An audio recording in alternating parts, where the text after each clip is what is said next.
Likewise, my colleague Stefan, very honored to be here to remember us, to remember us 30 years from in the past. I was one of the former UMBs in the Cambodia, in Kampong Thom province, and I was a very close friend in addition to a good colleague of Atsu. And like Stefan, we went through the tragic death of Atsu and his interpreter, Laksobib. And what I would like to share with you today is we have heard many very good things and interesting things, even including the personality of Atsu. What I'd like to share here with you is what happened on the day that Atsu passed away. This is taken from my book. I published a book on my experience in Cambodia. It's a more personal insight, in addition to obviously a professional insight. The title is Walking with Khmer Rouge. It was published in 2020. Unfortunately, it's still only available in English, in Italian, sorry. I made a translation on that day that Atsu was killed that I'd like to share this with you. I woke up that morning. My teammate Luke was already out. He had planned to meet the nearby monks to request permission to open a polling station in one of their pagoda. I turned on the radio while our maid brought me coffee. I heard a loud conversation, which at first I did not clearly understand. Our colleague Nikolai said something. It is 10 kilometers from Kampong Thom, in the village of Tre Sampov, someone else added. Atsu was attacked by the Khmer Rouge. He asked for help.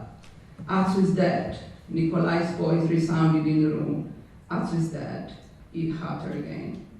I pretended not to understand. I got up from the wooden chair in the living room and walked towards the balcony with the radio in my hand. I do not remember now what I did there, but I waited for someone to tell me that it was all a bad dream. I heard another conversation on the radio, confused and equally animated, while the horrifying truth was taking shape. Someone demanded to leave the radio channel free to facilitate rescue and not to move from where we were. All of a sudden, I remember about Luke, my teammate. Where was he? Ignoring the command not to use the radio, I picked up the receiver and called Luke call sign, Echo 82 Charlie. I'm fine, he replied. I'm on my way to the office. I jumped in the car and arrived at the office despite the order not to move. Our Cambodian staff looked at me, stunned, as I greeted no one. Shortly after, Luke also arrived. We headed to the room at the back, the one we called the interpreter's room. I threw myself into his arms and we cried desperately with the Cambodian outside the door, confused and unaware of what had happened. The evacuation order arrived soon after. UNTAC was withdrawing from the district of Kampong Thom. It was already 11 in the morning and we had to be ready for evacuation in a convoy at 2 o'clock in the afternoon.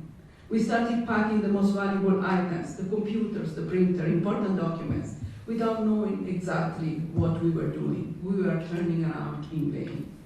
Cambodian staff dragged behind us, and finally I realized I had to take care of them. I gathered them in the large office hall, where they sat on the floor with their legs crossed, as they were always doing. I looked at their attentive face, waiting for a word from me. What was I going to say? That was all over the hope of peace and prosperity that UNTAC would have withdrawn from Cambodia. I spoke softly in a tremulous French, while interpreters struggled to translate. I explained that there had been an attack, apparently by Khmer Rouge, and one of our colleagues was killed, and that I uttered that we were leaving for Phnom Penh. When? Someone asked. Now, immediately. I made another pause. I don't know if and when we will ever return.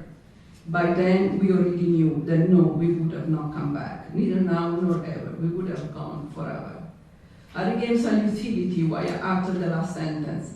But you go ahead, open the polling station and run the elections. This is your country. You have a moral duty to do it. Don't give up. It's the last chance you have to bring peace to Cambodia. There was nothing solemn in my confused and bitter and sorrowful speech for the loss of my colleague and friend Atsu, and the horror for the terrible assault. It was neither a goodbye nor an au revoir. It was a cry of sorrow. Luke and I got in the car, with the Cambodian following us in the street, still incredulous and confused.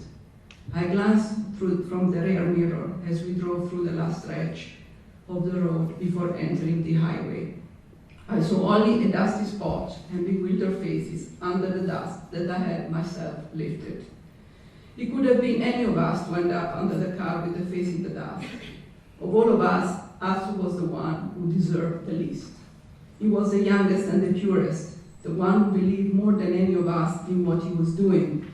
He was the only one who never gave in to the daily hardship of the district and the dangerous situation we were living in. In 1993, we were a group of enthusiastic youngsters who went to Cambodia in the hope of changing it.